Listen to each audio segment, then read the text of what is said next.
Magandang gabi, minamahal kong mga kabarangay. Ako po inyong kaibigan sa Impapawid, ang inyong Direk Rene, ang Kuya Rene, dito po sa ating PSTV Plus podcast channel.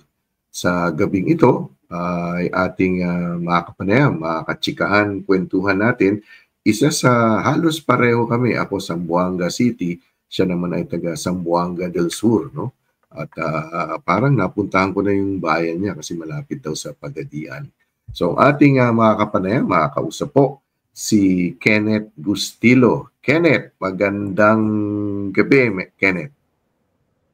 Hi, Kuya Rene. Thank you for inviting me here, and good evening to all our viewers for tonight. Yes, and I'm correct, Kenneth, that you are from Zamboanga. Ano nga yung bayan mo? Dumingag, Zamboanga del Sur. Ayun. Marapit pa sa San Miguel yon, hindi? Iba yung San Miguel, ano? Naku, Kuya, hindi ko alam yung San Miguel kasi hindi ako gala masyado nung kabataan. Kasi nag-jeep pa yun eh, tsaka mahal pamasahe.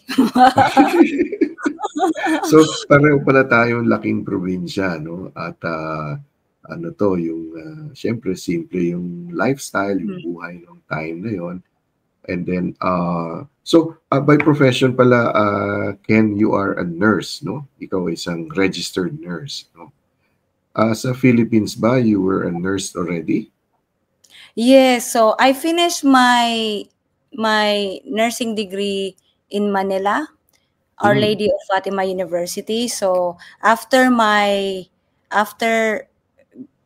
high school, my parents decided to send us to Manila kasi mas cheaper yung tuition fees. Mahal lang yung lodging, but the tuition fees are cheaper kasi close siya sa mga hospitals when it comes to placement. So my parents decided to send us to Manila to study nursing degree. Actually, kaming tatlong magkakapatid. Pareho kayong nurses, kayong tatlo? Wow. Yes. Ginapang ng tatay ko, nabenta na lahat. So, talagang, is there someone else, a nurse sa inyo? Bakit gusto ng dad mo na maging nurse kayo? Meron ba kayong kamag-anak? Yung mga ganun na ano? Actually, it's a very typical, I guess, sa Filipino family. Kailangan may mag-abroad sa pamilya. Being nurse is one way of doing that. Yeah. No? Yeah, a lot of people think that it's nursing is a passport to see the world, which is actually true. Second, yes. The first one is seafarer, which hindi kami pwede tatlo kasi we're all girls. So my parents decided to take up nursing. Ayaw ng mom ko ng teacher. She likes us to study in medical background. Kasi frustrated din siya noon eh. She wanted to study. Kaso, parents niya ang nag-decide. So, ginawa din niya sa amin. Siya din nag-decide para sa amin. And so, your two other sisters, are they in the Philippines or they're overseas na rin silang yung dalawa? Kasi ikaw nasa New Zealand.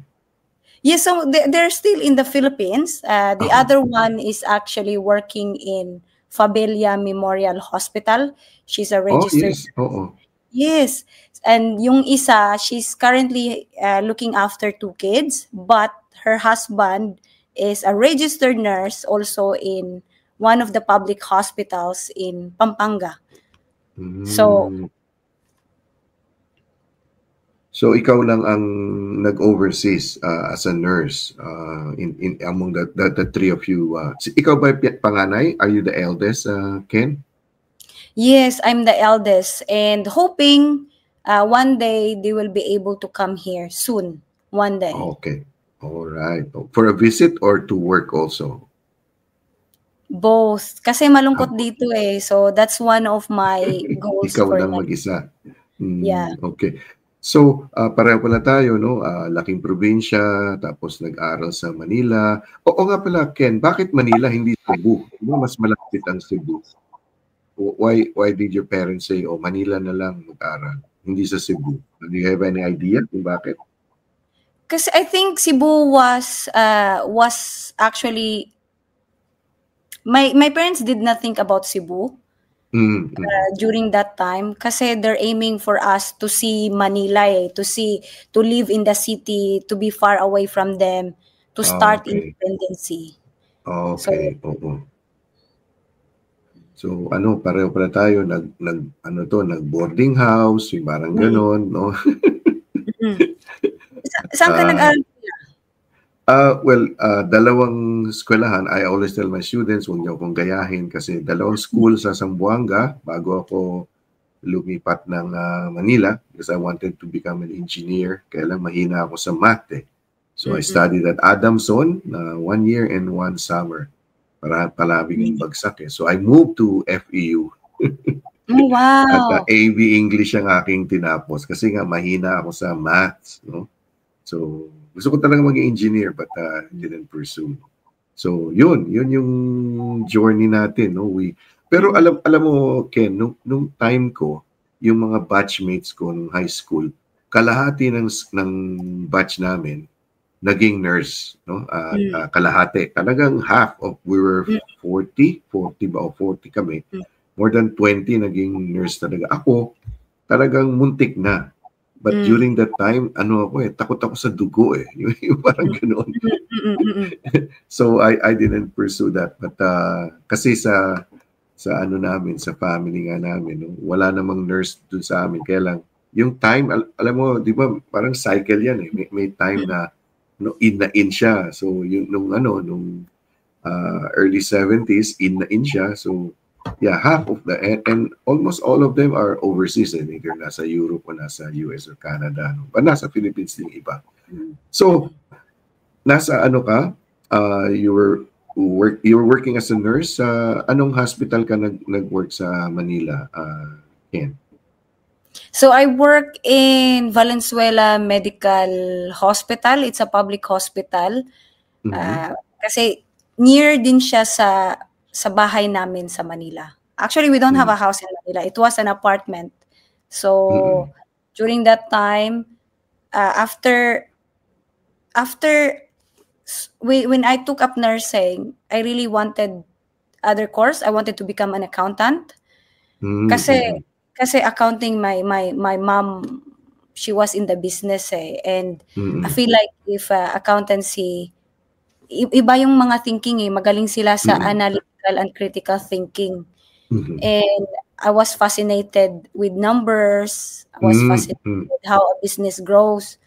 But my mom, of course, she was the one decided that time. I like nursing as well, to be honest. I love my job. I love my profession. That it's something that I always wanted to do. So, but because my parents work hard really work hard. My dad toiling under the heat of the sun in our farm for us to send in Manila from spend so much money. Mag-iinarte pa ba ako? Tapusin ko na. Tapusin na. And then the story that time is that I finished my nursing degree. Doesn't matter high flying colors, whatever colors, is it top 10, top 1, as long as pumasa, tapusin mo, and then they're happy. So when I took up nursing, I passed the board exam after 3 exams. But after 3 exams, but it was great because it hits different. You know, yung pinaghirapan mo talaga. Yes, that's right.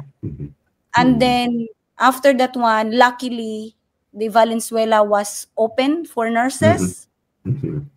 Nakalimutan ko kung ano yung program ng gobyerno nun eh. So, I was there for 3 years. But I was already preparing when first day ko pa lang sa trabaho that time. Yung idea ko talaga is to go overseas. Kasi yun naman talaga plano na kaya ako nag-nursing because I wanted to go somewhere. And New Zealand was actually the first choice that I had in mind that time. Kasi when I was young, we went to our family lawyer. My dad consulted something about a problem, and then binigyan niya kami ng flyer. Actually, I wanted to show it to you, but I just forgot. Probably next time. It's written in there, PO, yung POA, or something like that. OWA, na OWA, okay. Yeah, OWA. Flyer doon. Nursing, maliit lang yung IELTS. Kasi 6.5, pwede ka na sa New Zealand eh. Tsaka hindi siya straight 7 compared to UK, tsaka Australia. So, friendly talaga. Nung time na yon, okay. Nung time na yon. So, during that time, na naghahanap ako ng bansa, New Zealand was the first one. Tsaka nakikita ko kasi sa TV, parang masarap yung gatas nila. Alam mo, naalala mo yung kuya? Yung Angkor ba yun? Angkor milk ba yun? Yung wala nang tatalo sa alas. Ano yun? Scamming yun eh. Kasi it shows how beautiful New Zealand, the snow mountain, and polka dots cows. So, polka dot cows. Yeah, polka dot, di ba yung mga baltik-baltik na. So, during that time, so yung mga memory ko that, probably, I'll try this one. So, however, destiny was not nice to me again. It tested me that time. So, 10 times nag-IELTS, yumaman na sila sa akin. Yumaman na sila sa akin. So, I told to my dad, I'm so grateful with my parents kasi they never stop. Kasi magkano yung IELTS. Mahal din. So, hindi pa ako nakatungtong na New Zealand. Ang laki na ng gastos ng tatay ko. So, during that time, tapusin mo na, anak. So, as my father said, tapusin mo na, anak. Kasi nandyan ka na eh. So, as usual, like everybody, I came in here. I started my journey as a student visa. So, while doing a student visa, kinuha ko pa yun level 8. Level 8 because yung level 8 pala noon, maganda pala yun pag may asawa, pero hindi ko na, kasi di ba, it was the time na, you can bring your family ba? Ganon. You can bring your family. Single naman ako noon, parang napaisip.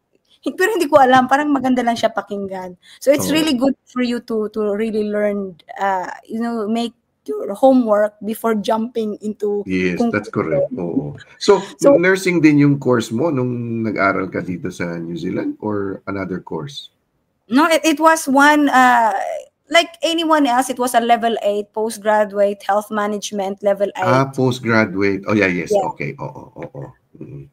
So, during that time, when I landed in New Zealand, look for a job, but at the same time working to becoming a nurse here in New Zealand. So within a year, luckily, I got my invitation from the nursing council to tuloy-tuloy na, and then I have my license already.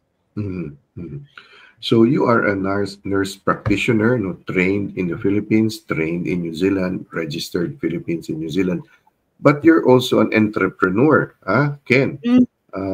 Yung parang yung dati sabi mo parang ano ka dun sa business ba, yung ano. But yun, na-fulfill mo dito, no? You became an entrepreneur and you have several businesses, and we're going to talk about TerrePay because you're the founder of TerrePay. Ano ba itong TerrePay, Ken? What is this business of TerrePay? Okay. Thank you, Kuya, for asking, because TerrePay, it is actually the first startup created by a Filipino migrant for migrants.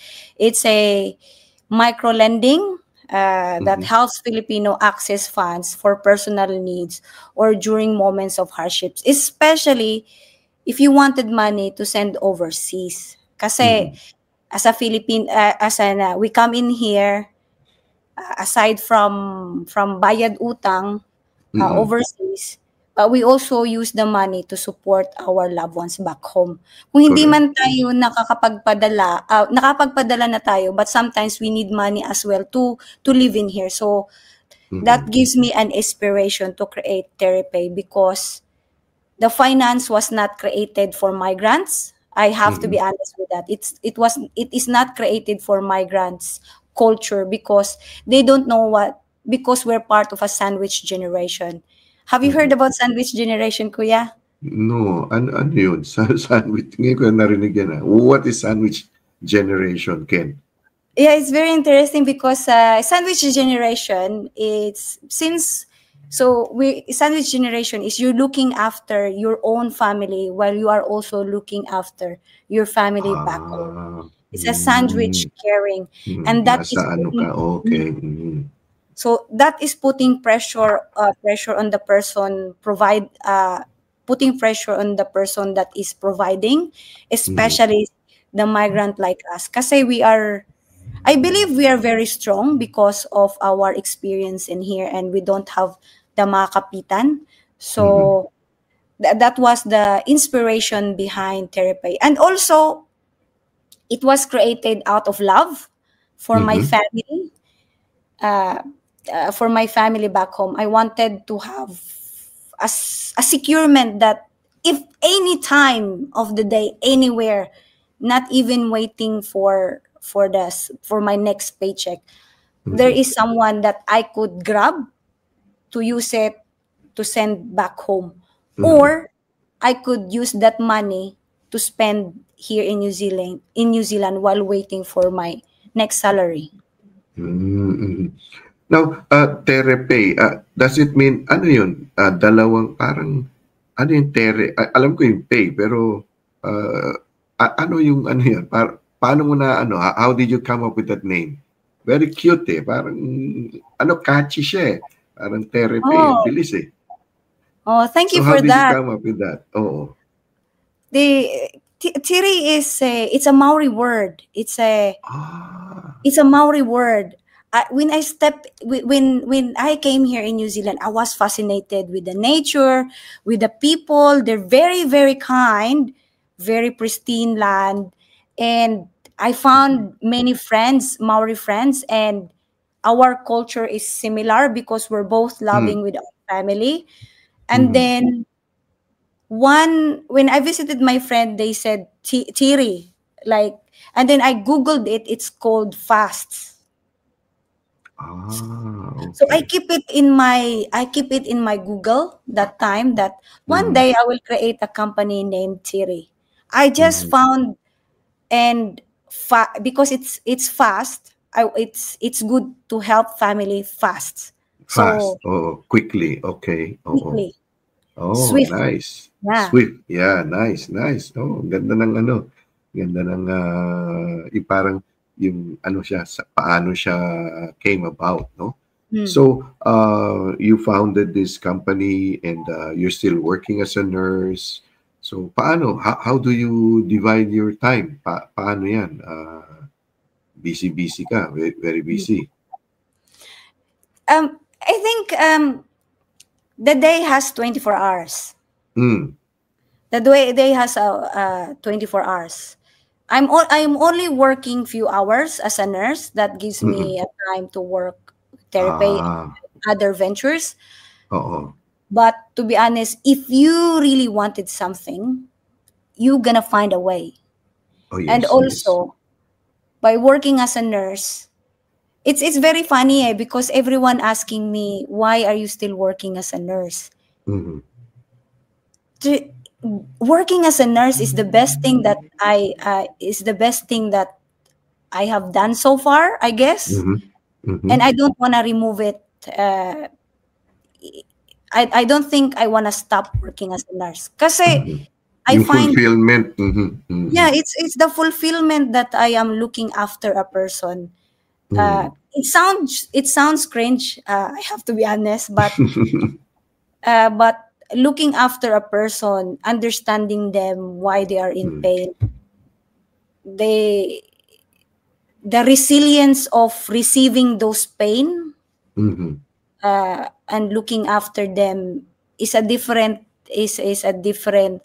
build up for me. Kasi nagagamit ko din siya sa business eh. Kasi if I work with therapy and I always call people, I ask for feedback. I will really ask, why do you need the money? what is the specific reason, because we've run therapy with principal, with my co-founder Mayflower. I hope we will have a chance to have an interview. Oh, yes. Oo. Yeah, we build so much story about it kasi Mayflower and I were both nurses, and we feel our kababayan, not just kababayan but other people who came in here, that accessibility of funds for the right thing is important for us, and we run by principle, integrity, and we will really we will not think twice to say no. And kasi you just want it like, you know, transparent and everything is clear. I see what you mean, Ken, your passion for caring for those who are injured, or it's the same as ako as a teacher, no. I teach in a high school, mainstream, napakatigas ng ulo. Parang hirap na hirap ka, pero at the end of the day, may makikita ka na pagbabago, or you touch their lives, no? So nakakatuwa eh. Meron ako isang estudyante na ano siya, nag-apprentice siya maging yung barbero, no?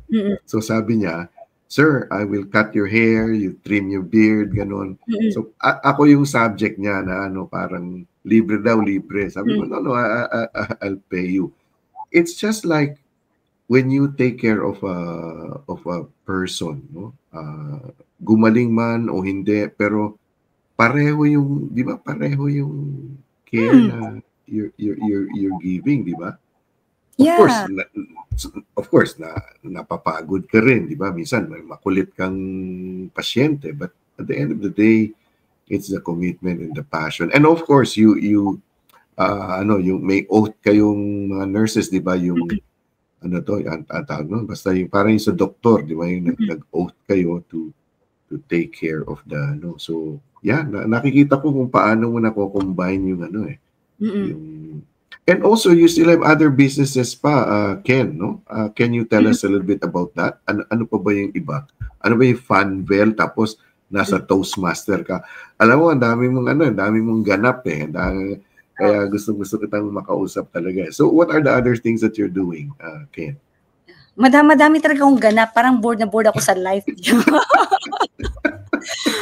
It's actually very, because I like what I am doing. I like what I am doing. I feel like my energy is coming from what I am doing. And I've been to different venture. I think if people knew me from the from the start that I arrived in New Zealand, I have so many ventures. Some of them failed, which is okay, and some of them sprout, which I'm using now to fund therapy.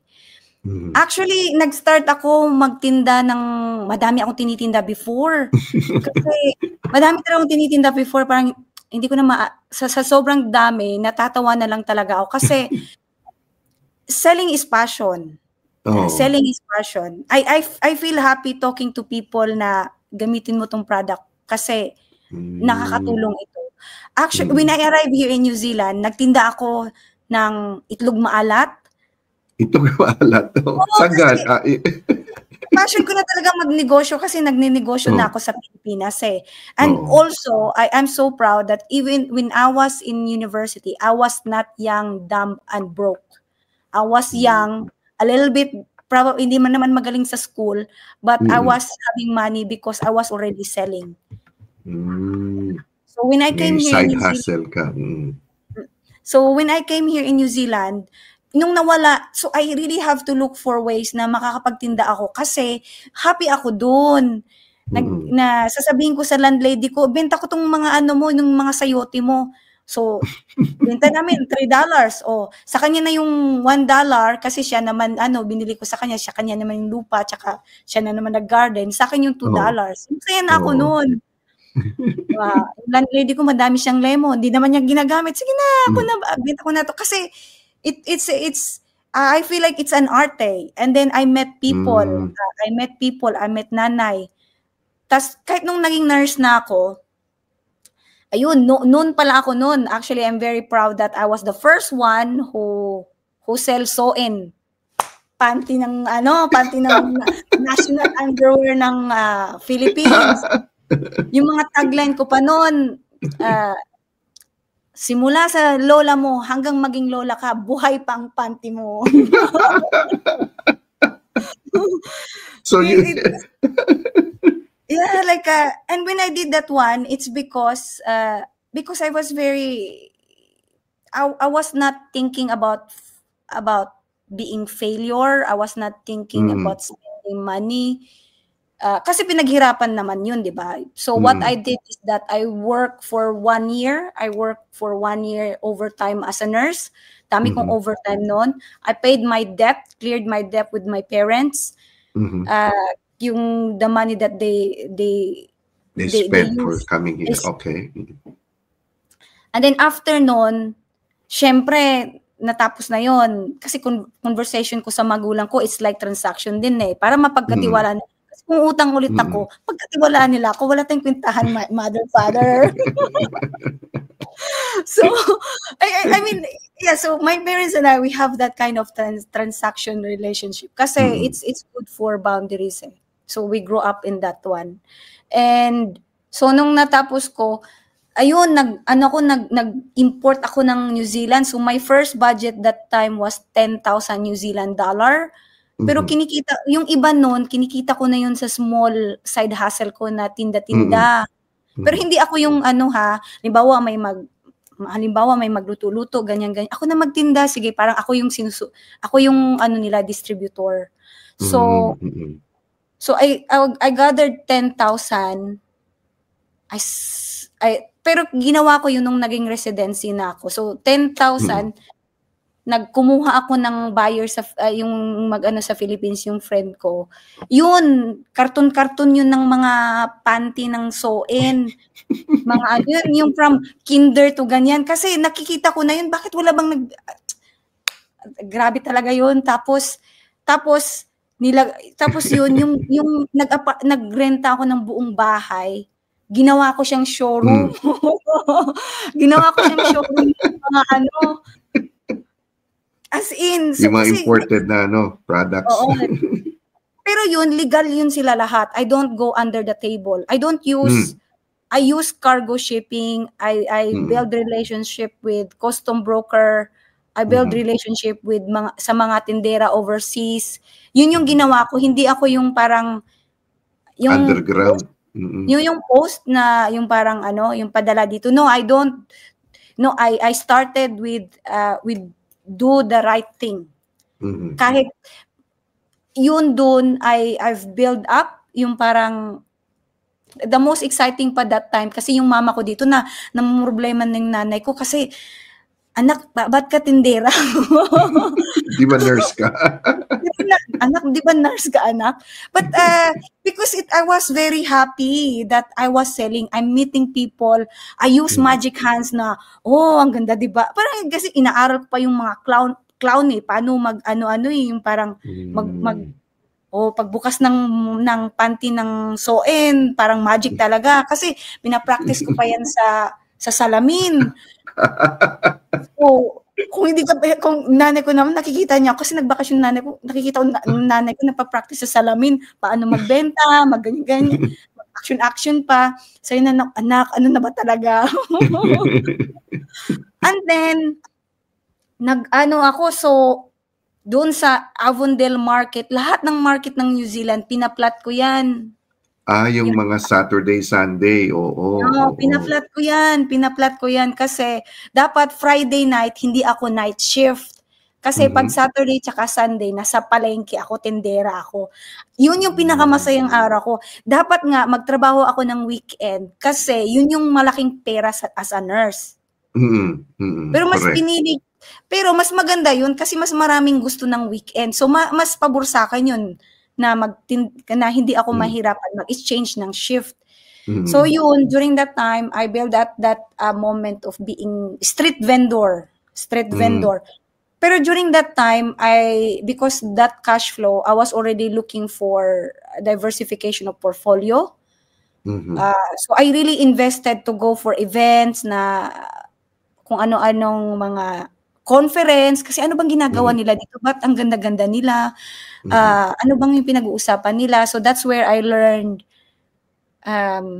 yung mga shares. So, but however, I did that one in the Philippines, but what is it here in New Zealand? So I was very curious. Tsaka sabi ko nga sa nanay ko, hindi ko pwedeng pigilan sarili ko. Kasi kung pipigilan sarili ko, wag na lang. Uwi na ako Pinas.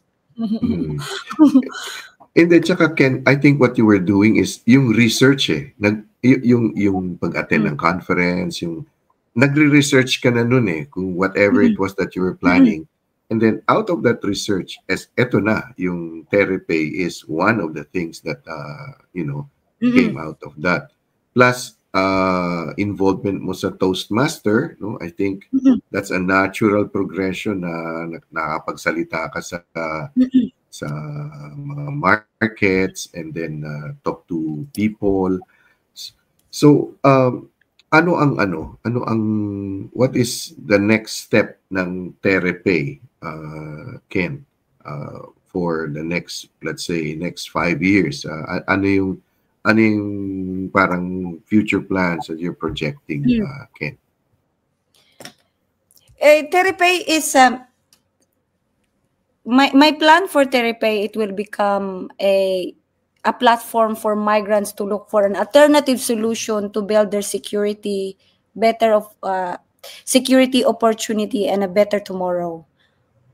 That is my main goal. That's actually my mission, why I am doing this. Because that's my why every morning. Why I am doing this? Because I'm doing it for myself as a migrant. I'm looking for security, alternative solution for retirement, and a better tomorrow. Kasi our traditional mindset is real estate. Let's be honest for that. Kasi pag bumili kang lupa, asset yon. And that's great. That's amazing. But we have to be realistic that not every one of us is capable of achieving it because we have a different story. We have a different level of responsibility in life. Yeah. And ano ang website ng Therapy para yung mga nanonood ngayon, nakikinig, they will go to the website and find kung ano man, and then siguro nandun yung contact details, they can email you. Ano ang website ng Therapy, Ken? Yeah, so they can, if they're looking to access funds, they can go to www.therapy.com. Therapy.com. Okay. Yes po. So may email address dyan na pwede nilang, ganito, no?